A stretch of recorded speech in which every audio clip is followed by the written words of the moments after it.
Notre Seigneur Jésus a dit, « Celui qui peut tuer le corps, mais qui ne peut pas jeter l'esprit de l'homme dans un tank de feu et de soufre, ne le craignez pas, n'ayez pas peur de ces gens-là.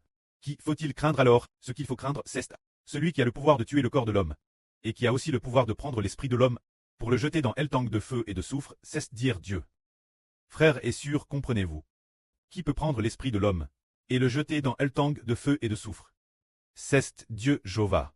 Il a le pouvoir de jeter l'esprit de l'homme dans un tank de feu et de soufre. Mais ces méchants, ceux qui nous tueront l'avenir, ils peuvent tuer notre corps, nous faire rendre le dernier soupir, et après le dernier soupir, a-t-il le pouvoir de mettre notre esprit dans l'âme? Ou a-t-il le pouvoir de mettre notre esprit dans un tank de feu et de soufre?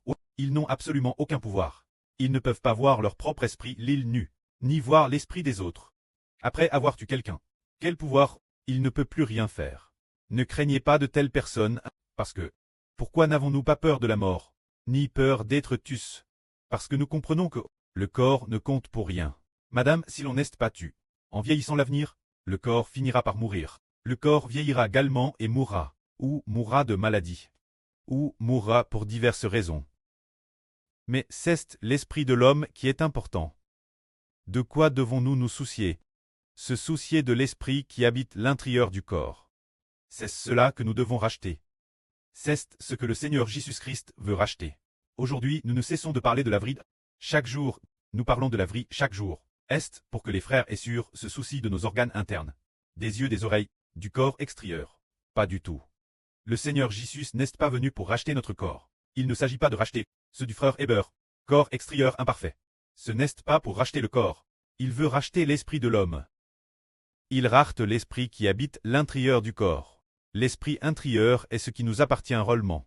L'esprit qui habite dans notre enveloppe charnelle est le véritable, celui qui doit vraiment être racheté. Alors ce dont nous nous soucions, c'est de nous soucier de l'esprit qui habite en nous. Mais quand ceux qui ne connaissent pas Dieu, ceux qui ne connaissent pas le Seigneur Christ, ils sont appelés des gens charnels, des gens du péchage, des gens nus. Ils se soucient du corps extérieur.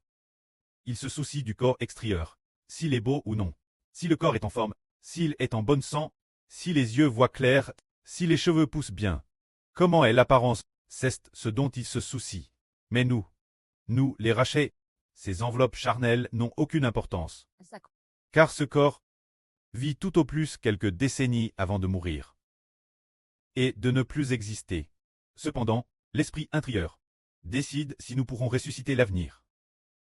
Si nous pourrons obtenir l'entre dans un nouveau corps. L'esprit intérieur, c'est ce que le Seigneur Christ a dit, celui qui croit au Fils a la vie éternelle. La Bible dit ceci. Pour que tous ceux qui croient en Jésus, celui qui croit sera sauvé. Celui qui croit doit être sauvé. Oh, se trouve le salut, comme le dit la Bible.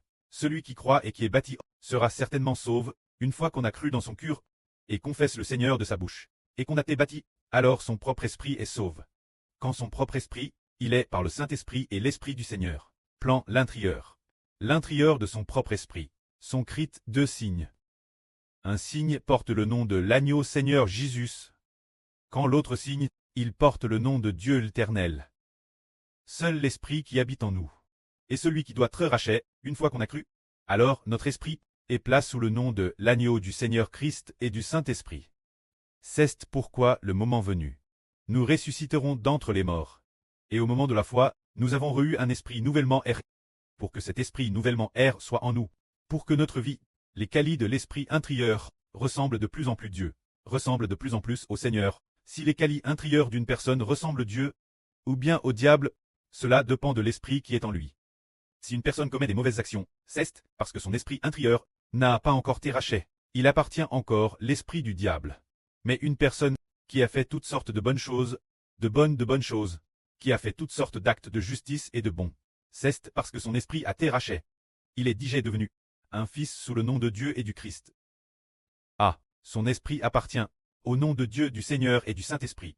Par conséquent, il est comme Dieu, parce qu'il a déjà été racheté. Que la gloire soit auprès et au Seigneur. Amen.